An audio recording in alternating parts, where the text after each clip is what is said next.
worst we've ever had seen since the end of the Second World War. It isn't colonialism with the council to take an interest. It isn't colonialism for us to help Bosnia and Herzegovina along her path. As the High Representative said, state Bosnia and Herzegovina can evolve democratically. This itself is written down in data, and with the successive conferences on peace that we've had, held by the Peace Implementation Council, held by the Steering Board, the outcome of those conferences has been endorsed variously over the years by this council. It is all our fervent hope, Mr. President, that one day Bosnia and Herzegovina will be able to graduate from the council's intentions and take its place as a normal and full member of the world. The Dayton Peace Agreement mandates one state, two entities, and three constituent peoples. The High Representative is also mandated by Dayton as the final authority on the civilian implementation of the peace. Powers that he is using have been backed by the Security Council. It's not a one-off. They have been successively backed by the Security Council. And I want to stress that, Mr. President. I also want to stress that the High Representative himself under Dayton is chosen by the Peace Implementation Council steering. He isn't chosen by the Security Council. The Security Council's interest has been evoked from time to time, but not universally. I want to set that straight. It is open to people who have left the steering board and hence not had an opportunity to share in the selection of the High Representative to return to the steering board. Mr. President, of course, the cause of Bosnia and Herzegovina remains critical to the issue of stability and security in Europe. The United Kingdom has great pleasure in cooperating with the European Union, with the US and others. This autumn we will chair the Berlin process, which emphasizes regional cooperation among the Western Balkans countries themselves. I want to take a moment to salute U4 is executing its Chapter 7 mandate to maintain a secure and safe environment. I agree that it does not have executive authority, but to pretend that it does is a mischaracterization of its role. U4 is there to support the state institutions of Bosnia and Herzegovina and maintain safety and security for Bosnia and Herzegovina's citizens. And it's clear, Mr. President, and we've heard today, that those citizens want better relations with the European Union. They want Atlantic integration.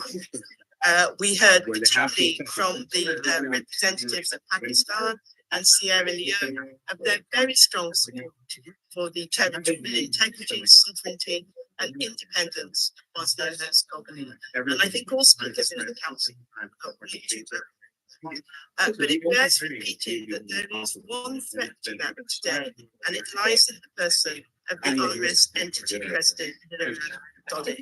His secessionist moves, his introduction of unconstitutional laws, his threats to adopt a new anti-Dayton constitution represent direct threats to that sovereignty, territorial integrity, and independence, as well as to the aspirations of the Bosnian people. But what Bosnia and Herzegovina needs, Mr. President, is more pluralism politics. There is no threat to public as such entity, nor to the federation entity, the EU integration, nor Euro-Atlantic reflection. I repeat this again, it's not a threat to our citizens, it's not a threat to the federation. There are many of national and sub-national government. I would point out that the High Rep would not need to use his powers. The RS president did not challenge data on a state basis. The High Rep acts against challenge stating Bosnia and Herzegovina. It means that at the moment, the biggest challenges are coming. Such that the High Representative's role is to upload the data and help the state institutions to prosper and to do their work. Mr. President, in closing, I want to refer again to what other speakers have said, It's the responsibility of this council, as it was in the 1990s, and it was when the Dayton Peace Agreement was concluded, to support the Dayton Peace Agreement, to support Bosnia and Herzegovina on its journey freely chosen by her citizens for European integration and to help the citizens thrive and prosper. Thank you, Mr. President. I give the floor to the Thank you, Mr. President. At the outset, I would like to congratulate you on assuming the presidency of the Security Council, and I would like to reiterate to you our full support during your presidency this month. We also congratulate the French presidency for its successful tenure during the previous month, Mr. President. I would also like to welcome the presence of Her Excellency Zilika Zvijanovic, the chairperson of the presidency of Bosnia and Herzegovina, and also welcome the participation of the permanent representatives of Serbia, Croatia, and the European Union. I would also like to thank Mr. President Schmidt for his briefing. Mr. President, we follow with concern the political developments that have taken place in recent months in Bosnia and Herzegovina, and the unprecedented divergence between the main political actors in the country. It is regrettable that while we should celebrate the 30th anniversary of the end of the war in Bosnia and Herzegovina this year, we are instead witnessing increasing political deterioration in the country. This situation does not only weaken trust between the constituents of the country and delay the reconciliation process, it also undermines the progress achieved in building the country's political and economic structures. Moreover, the ongoing conflict and the escalation of tension will only widen the divisions between the political actors and threaten the country's stability. Accordingly, I would like to emphasize the following today. First, it is important to adhere to the Dayton Peace Agreement and to abide strictly by its provisions as the primary consensus-based foundation for Bosnia and Herzegovina. Therefore, we reiterate our call to all political parties to respect this agreement and its annexes and to seize the balance that it offers in order to secure a better future for the people of Bosnia and Herzegovina. Second, political differences and tensions must not in any way undermine the democratic process or threaten the stability of Bosnia and Herzegovina or its constitution and institutional order. Therefore, we encourage everyone to apply the virtue of constructive dialogue and use all available means to prevent inclusiveness and convergence rather than a political stalemate and to choose consensus over disagreement. In conclusion, I encourage all political actors to focus their efforts on developing peace within Bosnia and Herzegovina, the development to which all Bosnians and Serbs aspire to, and to avoid any course of action that could divide or threaten the unity of the country. This regard, Algeria reaffirms once again its full support for sovereignty, independence, and territorial integrity of Bosnia and Herzegovina in accordance with the purposes and principles of the UN Charter and international law, and in conformity with the provisions of the Dayton Peace Agreement. Thank you, Mr. President. I thank the representative of Jada for these statements. And I'll give the floor to you. Thank you, Mr. President. And congratulations once again for assuming the presidency and to France for succeeding presidency in April. I'd like to thank the High Representative of Bosnia and Herzegovina, Mr. Christian Schmidt, for his latest report and for participation today.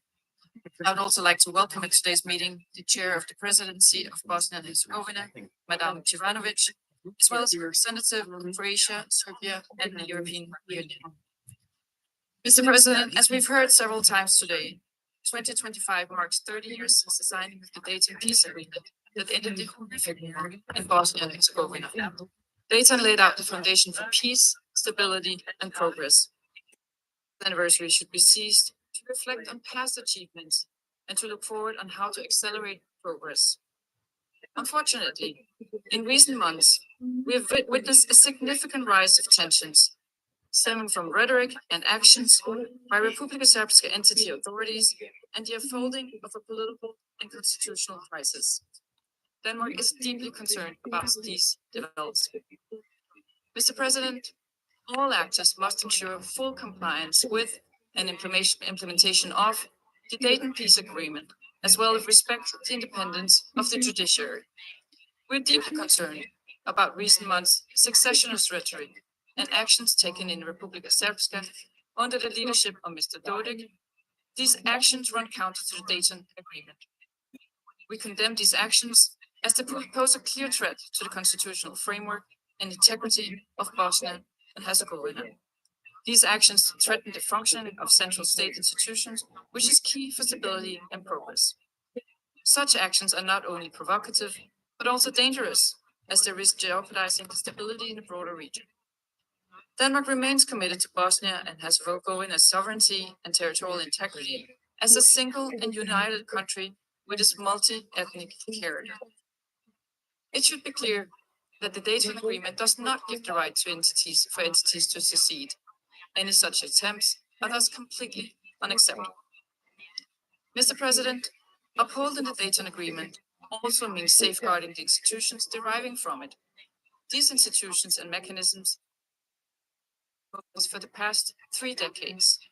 Denmark fully supports the work and efforts of the High Representative and his office, whose role and decisions must be respected in order to implement the civilian part of the peace agreement. Appointed by the steering board of the Peace Implementation Council in accordance with established procedures. We look forward to the day when international supervision is no longer needed.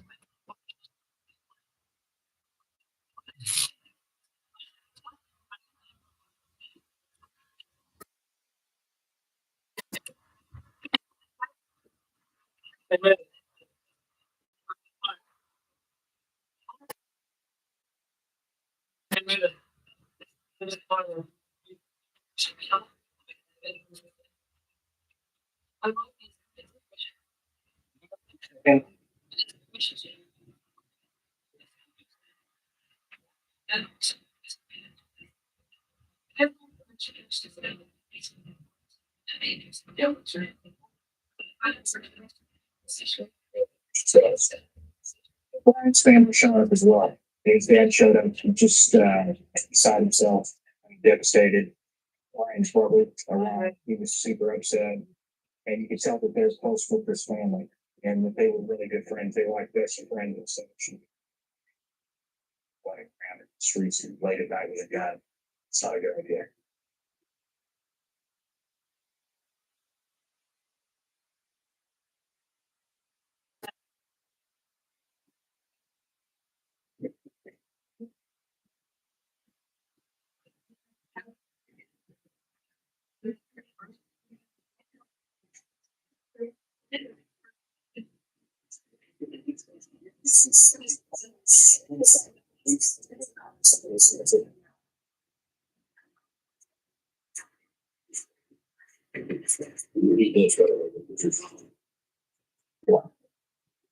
It's crazy. Little table and doors.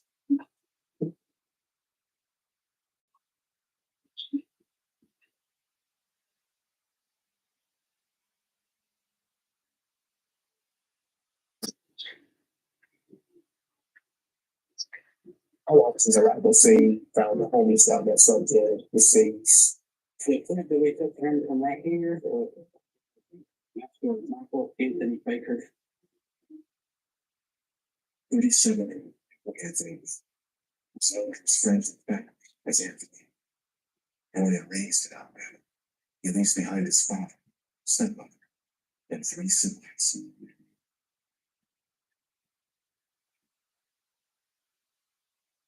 His family is completely reflection to the privileged ranks as follows. There's gotta be some type of blood more strong or driving that.